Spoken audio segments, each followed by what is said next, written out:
तो hi everyone, I hope आप सब ठीक होंगे। और आज हम कंटिन्यू करेंगे। हमारा टॉपिक था कॉम्प्लेक्स नंबर, यानी कि हमारा चैप्टर कौन सा चल रहा था, क्लास 11 का कॉम्प्लेक्स नंबर। ठीक है, हमने कॉम्प्लेक्स नंबर में जो बेसिक चीज़ें थे वो समझ ली थी, जैसे आयोटा की पावर 4 किसके इक्वल होता है, आयोटा की पावर क्यूब किसके इक्वल होता है, यानी कि ये सारी चीज़ें हमने कल डिस्कस कर ली थी।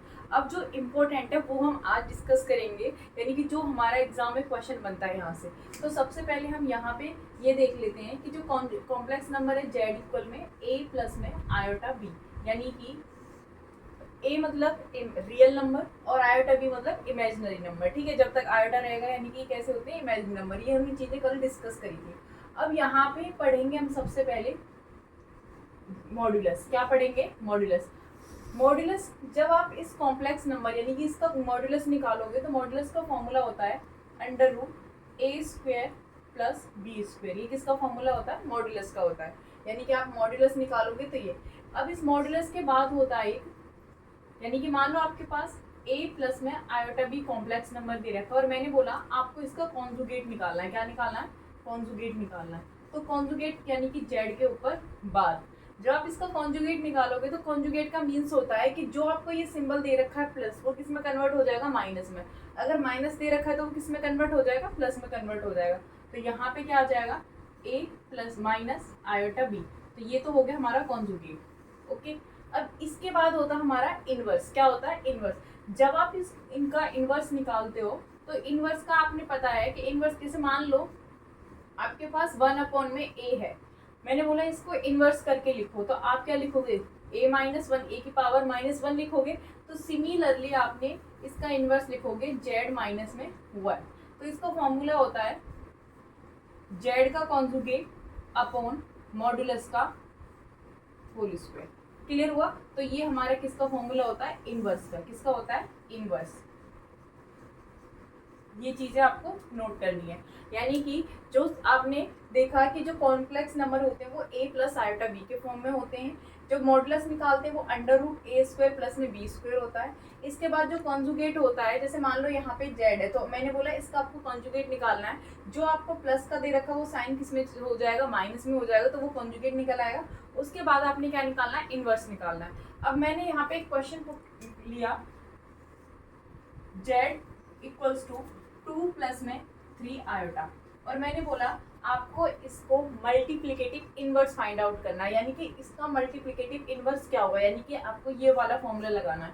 तो सबसे पहले आपको किस चीज़ की नीड पड़ेगी? तो आपने इसका मॉड्यूलस निकालोगे। क्या निकालोगे? मॉड्यूलस। जब आप मॉड्यूलस निकालोगे तो 2 का, ये a की वैल्यू तो 2 का स्क्वायर कितना हो जाएगा? 4, और 3 का स्क्वायर कितना हो जाएगा? 9। सॉल्व करोगे तो कितना आ जाएगा? Under root 13। क्लियर हुआ? अगर आप इसका वो निकालोगे तो ये कट जाएगा, तो यहाँ पे कितना आएगा? अंडर रूट 13 आपका मॉडुलस निकल गया है। क्लियर हुआ? इसके बाद आपने इसका कॉन्जुगेट निकालना है। क्या निकालना है? कॉन्जुगेट, यानी कि जेड के ऊपर बार, यहाँ पे प्लस है तो किस में कन्वर्ट हो जाएगा? यानी कि 2 माइनस में 3 आयोटा। ये आपने इसका क्या निकाल लिया? कॉन्जुगेट। अब आपने इसका मल्टीप्लिकेटिव इनवर्स फाइंड आउट करना है। तो जब आप इसका मल्टीप्लिकेटिव इनवर्स निकालोगे तो Z -1 under root, sorry, Z के ऊपर बार और यहाँ पे जेड का होल स्क्वायर। क्लियर हुआ? तो इसका मॉडुलस कितना आया? 2 माइनस में 3 आयोटा, यानी कि इसका जो मॉडुलस आया था, सॉरी, इसका कॉन्जुगेट कितना आया? 2 माइनस में 3 आयोटा, और इसका जो मॉडुलस आया वो कितना आया? यानी कि इसका स्क्वायर हमने ऊपर ही कर लिया था, तो कितना आया? रूट 13। तो कितना आया? रूट 13। अब आपने क्या करना है? इस रूट 13 को एक बार 2 अपॉन में रूट 13 लिखोगे और एक बार माइनस में 3 आयोटा अपॉन में 13।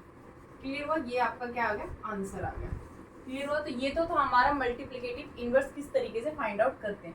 अब इसके हम एक दो क्वेश्चंस और करते हैं। ठीक है, तो देखो नेक्स्ट क्वेश्चन क्या क्वेश्चंस हैं कुछ, इन क्वेश्चंस को हम सॉल्व करते हैं। फर्स्ट क्वेश्चन में हमें मैंने अभी एक एग्जाम्पल लिया था, वो आप कराया था। इसके बाद हमारा नेक्स्ट क्वेश्चन है अंडर रूट 5 प्लस में 3 आयोटा। तो आपको इसका मल्टीप्लिकेटिव इनवर्स निकालना है, इनका दोनों का। क्या निकालना है? मल्टीप्लिकेटिव इनवर्स, ये फाइंड आउट करना है। ठीक है, तो किस तरीके से निकालोगे? तो सबसे पहले यहाँ पे लिखो z इक्वल में अंडर रूट 5 प्लस में 3 आयोटा, ये दे रखा है। पहले आपने इसका मॉडुलस निकालना है।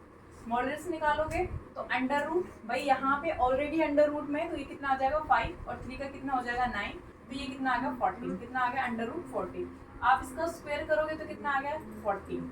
तो ये मॉडुलस आपका यानी कि ये आ गया आपके पास, इसकी वैल्यू आ गई यानी कि मॉडुलस के होल स्क्वायर की। अब आपने इसका क्या निकालना, कॉन्जुगेट निकालना है। क्या निकालना है, कॉन्जुगेट। जब आप इसका कॉन्जुगेट निकालोगे तो √5 माइनस में 3 आयोटा, तो ये इसका क्या आ गया, कॉन्जुगेट आ गया। कॉन्जुगेट आने के बाद आपने क्या निकालना, मल्टीप्लिकेटिव इनवर्स निकालना है। क्या निकालना है, मल्टीप्लिकेटिव इनवर्स। तो क्या है फॉर्मूला, वही जेड इनवर्स जेड का कॉन्जुगेट अपॉन में मॉडुलस ये। तो कर दो पुट, यहाँ पे कॉन्जुगेट कितना आया है, √5 माइनस में 3 आयोटा, और जो आपका ये निकाला है वो कितना आया है, √14 कितना आया, सॉरी रूट से रूट कैंसिल आउट आ गया तो ओनली कितना आया, तो 14 आया। कितना आया, 14। तो यहाँ पे कितना आएगा 14, अब स्प्लिट करोगे 5 अपॉन में 40 माइनस 3 आयोटा अपॉन में 14। क्लियर हुआ, ये आपका इस वाले का आंसर था। नेक्स्ट है 4 माइनस में 3 आयोटा। सेम आपने ये वाला क्वेश्चन करना है। अगर मैं इसको डायरेक्ट करूँ यहाँ पे बिना फॉर्मूले लिखे, तो यहाँ पे सबसे पहले आप क्या निकालोगे, मॉडुलस। तो मॉडुलस निकालोगे इसका तो कितना, 4 का कितना हो जाएगा 16, और -3 है तो प्लस का कितना हो जाएगा 9, तो कितना आ गया 25। अब 25 किसका होल स्क्वायर होता है, 5 का, तो यहाँ पे कितना आ गया 5 आ गया। अब आपने इसका क्या करना है, होल स्क्वायर करना है भाई। 16 प्लस में 9 तो ये कितना आ गया 25 आया। 25 इसका करोगे तो कितना आ जाएगा 5 आया। अब आपने 5 का भी क्या करना है, यानी कि आपने इसका ये निकाला मॉडुलस का होल स्क्वायर, तो कितना आ जाएगा 25। कितना आया 25। अब आपने इसका कॉन्जुगेट, तो वहां पे माइनस है तो यहाँ कितना हो जाएगा 4 प्लस में 3 आयोटा। क्लियर। अब आपने इसका इनवर्स निकालना है, जेड इनवर्स, तो कितना हो जाएगा 4 प्लस में 3 आयोटा अपॉन में 25। जब आप इसे स्प्लिट करके लिखोगे तो 4 अपॉन में 25 प्लस में 3 आयोटा अपॉन में 25। Is that clear. ये था हमारा इसका आंसर। अब दोनों क्वेश्चन को आपको सिंप्लीफाई करना है, तो इनमें क्या करना है, आपने इनको इवैल्यूएट करना है, इनकी सिंप्लीफाई करना है। यहाँ तक तो हमें इनमें मल्टीप्लिकेटिव इनवर्स निकालना था। इसमें देखो, यहाँ देखोगे इस वाले क्वेश्चन में, मैं यहाँ कर रही हूँ इसको, कि देखो एक बार ये प्लस में लिखा है, एक बार माइनस में, तो आइडेंटिटी लगेगी a² minus b² equal a plus में b, और क्या आ जाएगा a माइनस में b। क्लियर हुआ, यानी कि आपने आइडेंटिटी के अकॉर्डिंग, तो यहाँ पे a प्लस में, तो यहाँ 3 का स्क्वायर करोगे तो कितना आ जाएगा 9। अब यहाँ b की वैल्यू जो पुट करोगे तो √5 है, तो रूट से स्क्वायर कैंसिल आउट हो गया तो 5, तो कितना आएगा 5 आएगा। अब आयोटा का स्क्वायर, और आयोटा का स्क्वायर यहाँ पे ऑलरेडी माइनस है, और आयोटा स्क्वायर भी कितना होता है -1, तो माइनस माइनस क्या हो जाएगा प्लस अपॉन।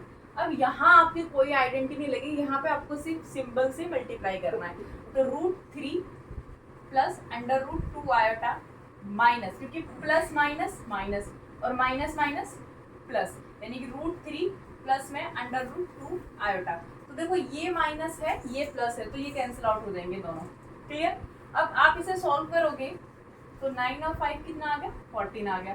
नीचे आप इसे सॉल्व करोगे तो देखो ये और ये दोनों ही प्लस के, तो एक और एक कितना हो गया 2 √ आयोटा। कैंसिल आउट करोगे तो कितना आ गया 7, यानी कि 7 अपॉन √2 आयोटा। अब ये हमारा आंसर यहाँ तक हो जाना चाहिए था, बट नहीं, क्योंकि जब हम इसको सॉल्व करते हैं, सिंप्लीफाई करते हैं, तो कभी भी डिनोमिनेटर में हम आयोटा को नहीं छोड़ते, तो हमें यहाँ पे इस आयोटा को भी सॉल्व करना, तो आपको करना पड़ेगा रेशनलाइज, यानी कि हिंदी मीडियम के जो स्टूडेंट्स हैं, यानी बोलते हैं रेशनलाइज को हर परिमीकरण। तो यहाँ कितना आ जाएगा √2 आयोटा अपॉन में √2 आयोटा। सॉल्व करोगे ऊपर क्या आएगा 7 √2 आयोटा, नीचे करोगे तो √2 से √2 तो 2 ही आएगा, और आयोटा का स्क्वायर कितना हो जाएगा -1, तो यहाँ पे क्या आ जाएगा माइनस। तो ये आपका कंप्लीट आंसर। क्लियर हुआ। नेक्स्ट क्वेश्चन दे रखा है कि 5 प्लस में √2 आयोटा, तो इसको हम यहीं सॉल्व कर लेते हैं। भाई आपको दे रखा है, इसको भी आपको सिंप्लीफाई करना है। 5 प्लस में √2 आयोटा और 1 माइनस में √2 आयोटा, तो आपने इसको रेशनलाइज करना है। तो रेशनलाइज करोगे तो ये माइनस है तो क्या हो जाएगा 1 प्लस √2 आयोटा, और नीचे भी क्या आ जाएगा 1 प्लस √2 आयोटा। क्लियर। अब आपने ऊपर मल्टीप्लाई करनी है, तो 5 की मल्टीप्लाई कंप्लीट आपने √2 आयोटा, फिर प्लस √2 आयोटा की मल्टीप्लाई 1 प्लस में √2 आयोटा, इसके साथ आपने क्या करनी है मल्टीप्लाई करनी है। और नीचे आपने वही जो मैंने अभी पहले वाले क्वेश्चन में आइडेंटिटी का यूज किया था, अलजेब्रिक आइडेंटिटी का, a² माइनस b², तो आप यहाँ पे देखो सेम है प्लस माइनस, तो 1 का स्क्वायर कितना हो जाएगा 1 ही हो जाएगा। अब रूट 2 का तो 2 ही आएगा भाई, और आयोटा स्क्वायर माइनस, तो माइनस माइनस क्या हो जाएगा प्लस, यानी कि 2। इस तरीके से सॉल्व करोगे आप इसे। यहाँ पे मैं सॉल्व कर रही हूँ इसको। 5 की मल्टीप्लाई 1 से करोगे तो 5 आएगा, इसके साथ करोगे तो 5 रूट 2 आयोटा आएगा, प्लस इसके साथ करोगे तो रूट 2 आयोटा, और यहाँ करोगे तो रूट 2 से रूट 2 2, और आयोटा का स्क्वायर क्या हो जाएगा माइनस, यानी कि माइनस का 2 आएगा, और नीचे कितना आएगा 3 आएगा। अब देखो यहाँ पे 5 में से 2 गया तो कितना आएगा 3, कितना आएगा 3। यहाँ भी रूट 2 है और यहाँ भी रूट है, तो 5 और 1 कितना आ गया 6 रूट 2 आयोटा, और नीचे कितना है भाई 3 है। अगर मान लो मैं यहाँ से 3 कॉमन ले लूँ, 3 कॉमन लूंगी तो 3 कॉमन आ जाएगा, तो 1 प्लस में 3 2 जा, और अपॉन में क्या है 3, तो 3 से 3 क्या हो जाएगा कैंसिल आउट, तो आपका आंसर आ जाएगा 1 प्लस में 2 रूट 2 आयोटा, यानी कि आपने इसको लिख दिया a प्लस आयोटा b की फॉर्म में। ये तो थी हमारी 5.1 एक्सरसाइज के क्वेश्चन, जिसमें आपको कुछ क्वेश्चंस को सिंप्लीफाई करना था, यानी कि a प्लस आयोटा b के फॉर्म में निकला था, और कुछ क्वेश्चंस थे जिसमें आपको मल्टीप्लिकेटिव इनवर्स निकालना था। तो यहाँ पे 5.1 आपकी कंप्लीट होती है। इसके बाद हम नेक्स्ट एक्सरसाइज स्टार्ट करेंगे। अगर आपको हमारा मेथड अच्छा लगे, यानी कि पढ़ाने का तरीका अच्छा लगे, तो वीडियो को लाइक शेयर सब्सक्राइब जरूर करना चैनल को। तो मिलते हैं नेक्स्ट वीडियो में। Bye bye, thank you so much, जय हिंद जय भारत।